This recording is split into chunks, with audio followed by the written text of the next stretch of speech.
Hello दोस्तों, एक बार फिर से आप सभी का स्वागत है एजुकेशन बाइट पर।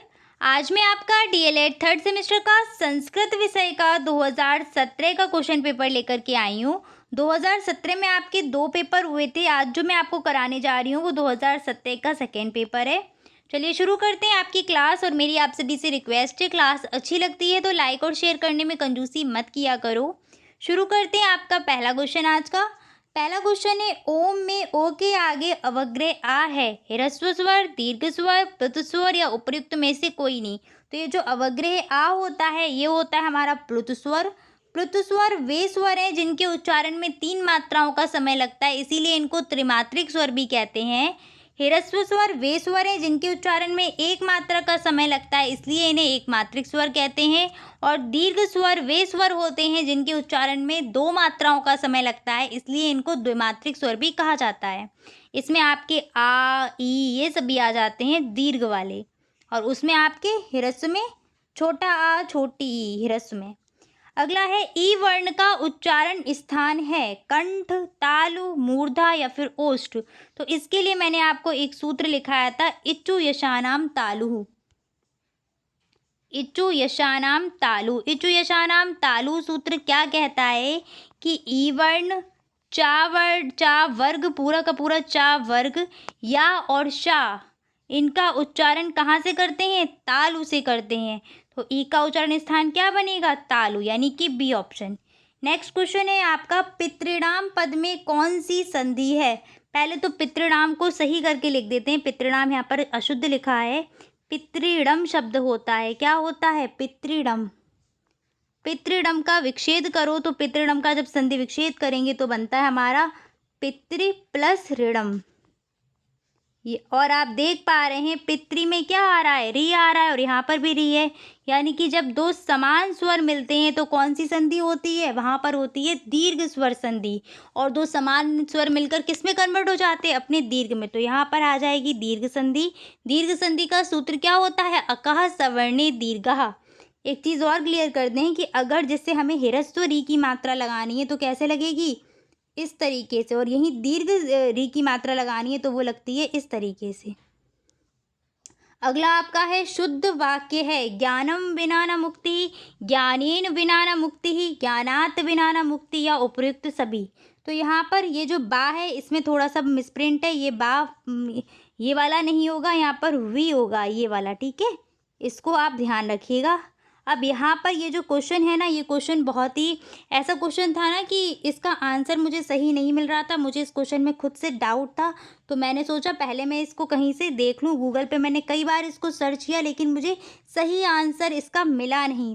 पर बाद में एक जगह मुझे इसका सही आंसर मिला। उसका सूत्र क्या है वो मैं आपको बता देती हूँ। सबसे पहले सूत्र है आपका, पृथक विना नानाभिस तृतीया अंतरस्याम। यानी कि जब पृथक, विना या नाना इन शब्दों का योग होता है तो इनके योग में तृतीया विभक्ति का प्रयोग विकल्प से होता है, और तृतीया ना हो तो हम पंचमी अथवा द्वितीय विभक्ति का प्रयोग भी कर सकते हैं। नाना शब्द का अर्थ क्या है? अनेकार्थ, लेकिन विना के अर्थ में प्रयुक्त है। चलिए आगे देखते हैं यहाँ क्या है। कहने का मतलब है, जब विना शब्द मिले, पृथक शब्द मिले और नाना शब्द मिलता है तो वहाँ पर आप 3 विभक्तियों का प्रयोग कर सकते हैं। कौन कौन सी? तृतीया विभक्ति, द्वितीय विभक्ति और पंचमी विभक्ति। इन तीनों विभक्तियों का हम प्रयोग कर सकते हैं। पंचमी, हमारे पास क्या था? ज्ञान के बाद विना शब्द है, जो शुद्ध है वो विना शब्द है, और विना के योग में हम तीनों का प्रयोग कर सकते हैं। तो यहाँ पर आप देख पाएंगे आपका आंसर फिर क्या सही हो जाएगा? ज्ञानम विना न मुक्ति। यहाँ पर शुद्ध क्या है? विना है, इसलिए जब विना का योग होता है तो वहाँ द्वितीया भी हो सकती है, और ज्ञान की द्वितीया एकवचन ज्ञानम रहेगा, इसलिए पहला ऑप्शन भी सही है। दूसरे में ज्ञानेन तृतीया भी प्रयोग कर सकते हैं, तृतीया एकवचन रामेन ज्ञानेन, ये भी सही है। और ज्ञानात भी सही है। आंसर हो जाएगा डी ऑप्शन, उपर्युक्त सभी। मॉडल पेपर जब कराया था तब वहाँ पर ये आंसर मैंने गलत करवा दिया है, तो इसको करेक्ट कर लेना। ये सूत्र मैंने आपको बता दिया। यहाँ से जब कभी भी आपको क्या क्या मिले, पृथक का योग मिले यानी कि पृथक शब्द देखने को मिले, विना शब्द देखने को मिले और नाना देखने को मिले, तो इनके योग में द्वितीया, तृतीया, पंचमी तीनों विभक्ति का प्रयोग करते हैं। किस किस का? द्वितीय विभक्ति का प्रयोग भी करते हैं, तृतीया का भी करते हैं और पंचमी का भी करते हैं। सब आंसर मैंने पूरा का पूरा यहाँ पर लिख दिया। आगे बढ़ते हैं। अगला प्रश्न क्या है? चतुर्विंशति का अर्थ है 24, 80, 16 या 124। तो चतुर्विंशति में देखो विंशति लगा हुआ है। विंशति का मतलब क्या होता है? 20 और चतुर मीन्स 4, यानी कि 20 4 24 बन जाएगा। आंसर हो जाएगा ऑप्शन नंबर ए।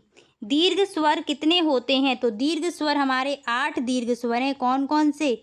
आ, ई, ऊ, री, इसके बाद आ जाएंगे ए, अ और ओ, औ। ओ और औ। नेक्स्ट क्वेश्चन है अनुस्वार तथा अनुनासिक का एक एक उदाहरण लिखो। तो अनुस्वार के उदाहरण में आप लिख सकते हैं हरिम, वंदे। ये क्या लगी हुई है? जो ऊपर बिंदी लगी हुई है यही क्या है? हमारा अनुस्वार है। और अनुनासिक में आप क्या लिख सकते हो? दिग्नाथ। ठीक है, दिग्नाथ। या फिर वांग्मय भी आप लिख सकते हैं, वांग्मय। चलिए, वांग्मयम तो आपका अगला ही शब्द है, तो ये भी यहीं पर लिख देती हूँ, वांग्मयम। अगला है आपका वांग्मयम शब्द का संधि विच्छेद कीजिए और संधि का नाम भी लिखिए। तो वांग्मय शब्द का संधि विच्छेद होगा आपका वाक प्लस मयम। कौन सी संधि है? तो देखो एक व्यंजन का स्वर के साथ मेल हो रहा है, तो यहाँ पर संधि कौन सी रहेगी? व्यंजन संधि है। अब व्यंजन संधि में भी अगर आप इसका और आंसर लिखना चाहते हैं तो आप लिख दीजिए कौन सी व्यंजन संधि है। तो यहाँ पर अनुनासिक संधि हो रही है, अनुनासिक। ठीक है ये बात। चलिए, अगर आपको व्यंजन संधि के प्रकार में नहीं आ रहा है तो कोई प्रॉब्लम नहीं है, आप उसको वहीं का वहीं छोड़ दो, व्यंजन संधि लिख के। अनुनासिक संधि में होता क्या है? कोई भी आपका यहाँ पर कोई भी व्यंजन मिले और जो उत्तर पद है इसके प्रारंभ में अगर पंचम वर्ण आ रहा है तो ये जो इधर का व्यंजन होगा ये अपने पंचम में चेंज हो जाता है। जैसे वाक था तो ये किस में चेंज हो गया? इसमें चेंज हो गया। क्लियर हो गई बात? चलो आगे बढ़ते हैं। परोपकारः शब्द का समास विग्रह कीजिए तथा समास का नाम लिखिए। तो परोपकारः का समास विग्रह हो जाएगा परेशान उपकारः।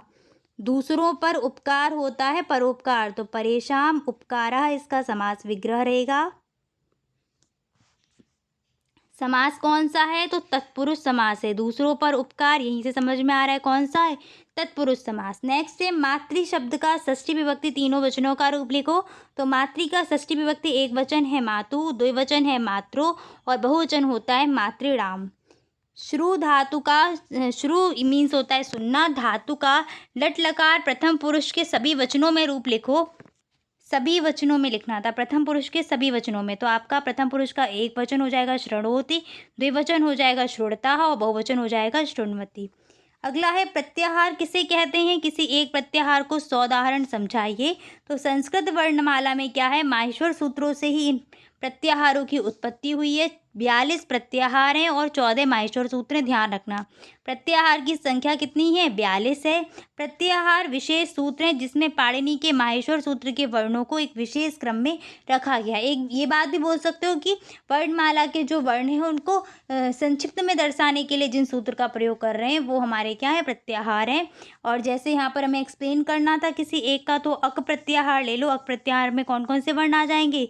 आ, ई, ऊ, री और लिरी। ठीक है। और अगली लाइन आपको खुद से पता भी है कि जो हलंत वर्ण होते हैं या इतसंज्ञक वर्ण होते हैं वो प्रत्याहार में नहीं गिने जाते हैं। नेक्स्ट है द्विगु समास किसे कहते हैं? सौदाहरण समझाइए। तो वह समास जिसका प्रथम पद संख्यावाची होता है द्विगु समास कहलाता है। ठीक है, उदाहरण देना था तो आप लिख सकते थे पंचवटी, सप्ताध्यायी, अष्टाध्यायी। ये सारे के सारे क्या हो जाएंगे? इसी के उदाहरण हो जाएंगे। अष्टाध्यायी, 2 उदाहरण लिख दिए, बहुत है आप लोगों के लिए, बाकी के आप लिख सकते हो। त्रिलोक हो गया, त्रिभुवन हो गया। नेक्स्ट है तव्य तथा अनियर प्रत्ययों का प्रयोग किस लकार में किया जाता है? बहुत इंपॉर्टेंट क्वेश्चन है ये, याद रखना। तव्यत और अनियर प्रत्यय बताए थे, उनका प्रयोग चाहिए के अर्थ में करते हैं। और चाहिए के अर्थ में कौन सी लकार प्रयोग होती है? तो वहाँ पर होती है हमारी विधिलिंग लकार। कौन सी लकार प्रयोग होती है? विधिलिंग। तो चाहे तव्यत और अनियर प्रत्यय का प्रयोग करते हैं विधिलिंग लकार में। एग्जाम्पल यहाँ पर लिखने हैं तो अनियर के पहले मैं लिख देती हूँ। अनियर का एक पहला एग्जाम्पल है पठनीय। पठ प्लस अनियर जुड़ के बन जाएगा पठनीय। भू धातु में अनि जुड़ा तो अब बन जाएगा भवनीय। गम में जोड़ दोगे तो गमनीय बन जाएगा। और तव्यत का भी लिखना था तो तव्यत का भी लिख देते हैं पठितव्य। पठितव्य यहाँ पर नीचे लिख देते हैं पठितव्य। और श्रु धातु आई थी ना, श्रु में अगर हम जोड़ दें तो श्रु धातु में क्या बन जाएगा? श्रोतव्य। श्रोतव्य। अगला है किन्हीं दो उपसर्ग से बने संस्कृत के दो दो शब्द लिखो। किन्हीं दो उपसर्ग से बने संस्कृत के दो दो शब्द लिखने हैं। तो पहला मैं उपसर्ग ले लेती हूँ, एक प्रति उपसर्ग ले लिया। और प्रति उपसर्ग से आपका क्या क्या बन जाएगा? प्रतिदिनम, प्रतिकूलम। और दूसरा उपसर्ग ले रहे हैं उप, अधि भी ले सकते हो, अधिहरि बन जाएगा। तो प्रति उपसर्ग से हमने क्या बना दिया? प्रतिदिनम। संस्कृत में ही शब्द लिखने हैं तो कोशिश करना संस्कृत में ही बनाओ। और दूसरा क्या बन जाएगा? प्रतिकूलम। प्रतिदिनम और प्रतिकूलम। अब हमें उप उपसर्ग से बनाने हैं तो उप से हम बना सकते हैं उपनगरम, उपनगरम, उपवनम। उपवन होता है ना, उपवनम। बन गए आपके दो शब्द। चलिए आगे बढ़ते हैं। अगला प्रश्न क्या है? संस्कृत शिक्षण में शिक्षण अधिगम सामग्री का महत्व समझाइए। तो शिक्षण अधिगम सामग्री के महत्व में आप अपनी तरफ से पॉइंट्स लिख सकते हैं। पहला पॉइंट आप लिख सकते हैं कि शिक्षण को रुचिकर बनाने में। दूसरा पॉइंट शिक्षण को प्रभावशाली बनाने में, बच्चों को सक्रिय रखने के लिए, छात्रों के ज्ञान को स्थायी बनाने के लिए। इस तरीके से आप वहाँ पर कई सारे पॉइंट्स ऐड कर सकते हैं। ठीक है, छात्रों का सर्वांगीण विकास करने के लिए, ठीक है, उनके जो कठिन पाठ है उसको आसानी से समझाने के लिए शिक्षण अधिगम सामग्री का प्रयोग करते हैं। अगला प्रश्न है आपका, श्लोक का अर्थ लिखना है। अभिवादनशीलस्य नित्यं वृद्धोपसे विना चत्वारि तस्य वर्धन्ते आयुर्विद्या यशो बलम। ये क्या कहता है श्लोक आपका? कि अभिवादनशीलस्य यानी कि अभिवादनशील और नित्यम वृद्धोपसे बिना, और नित्य प्रति वृद्धजनों की सेवा करने वाले, यानी कि रोज़ वृद्धों की सेवा करने वाले और अभिवादनशील जो लोग हैं उनकी क्या चार चीज़ें बढ़ती हैं। चत्वार तस्य वर्धन्ते, उनकी जो चार गुण हैं वो बढ़ते रहते हैं। क्या क्या? आयु, विद्या, यश और बल। अभिवादनशील व्यक्ति या फिर मतलब दोनों चीज़ें ही, अभिवादनशील और बूढ़े लोगों यानी वृद्ध लोगों की सेवा करने वाले लोगों का चार गुण बढ़ता रहता है। कौन कौन सा चार गुण है? आयु, विद्या, यश और बल। ठीक है, चलिए आगे बढ़ते हैं। अगला क्या रहेगा? निम्नलिखित वाक्यों का संस्कृत अनुवाद करिए। मुँह धो लो, तो मुँह धो लो का क्या बन जाएगा? मुँह की मुखम, और धोने की संस्कृत होती है प्रक्षालय। ठीक है, प्रक्षाल्य होती है, ये शुद्ध करो इसको, प्रक्षाल्य। अगला है, वह गाय से दूध दुहता है, तो वह की संस्कृत हो जाएगी सह। गाय की संस्कृत गौ होती है, और गौ से जो आपका रूप बनेगा वो क्या बनेगा? गौ का हमें क्या लगाना है यहाँ पर? द्वितीया। क्यों लगाना है द्वितीया? तो देखो मैंने आपको बताया था जो 2-3 धातुएं यानी कि आपकी 16 द्विकर्मक धातुएं, यानी इनका मतलब है जब आपके 2 कर्म आ रहे होंगे तो वहाँ पर एक कर्म में द्वितीय विभक्ति होती है। ठीक है, सॉरी देखो एक में तो होगी ही, लेकिन अकधितम चार सूत्र कहता है ये 16 द्विकर्मक धातुएं कौन कौन सी हैं। तो उसमें देखो एक आपकी याच थी, एक आपकी दुह थी, एक पच थी। तो दुह धातु यानी कि दोहना, जब इसका योग हो गया तो ऑटोमेटिक जो कर्म आ रहे हैं उसमें आपकी द्वितीया हो जाएगी। जैसे गाय से दूध दुहता है, गाय भी तो यहाँ पर कर्म है ना, एक 2 कर्म है, दूध भी कर्म है, गाय भी है। तो यहाँ पर गाय में भी क्या हो जाएगी? द्वितीया। तो आपका बनेगा सह गाम दुग्धम दोग्धी। ठीक है, अगला है, वे दोनों विद्यालय जाते हैं, वे दोनों के लिए सह तऊ ते तऊ हो जाएगी।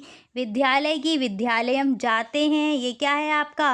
लट लकार। गच्छति गच्छता गच्छन्ति, तो 2 हैं तो 2 के लिए गच्छता लग जाएगा। लता गांव जाती है, तो लता गांव के लिए ग्रामम, जाती है यानी कि एक ही लड़की थी, तो प्रथम पुरुष का एक वचन क्या बन जाएगा, गच्छति। हो गई। मुंह धो लो, मुखम प्रक्षालय, वह गाय से दूध धोता है, सह गाम दुग्धम दोग्धी। ठीक है, चलो श्लोक भी समझ में आ गया। पूरा पेपर आपका 2017 का कंप्लीट हो गया है।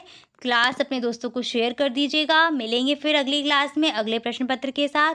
Thanks for watching and please like share and subscribe my channel. Bye bye, take care.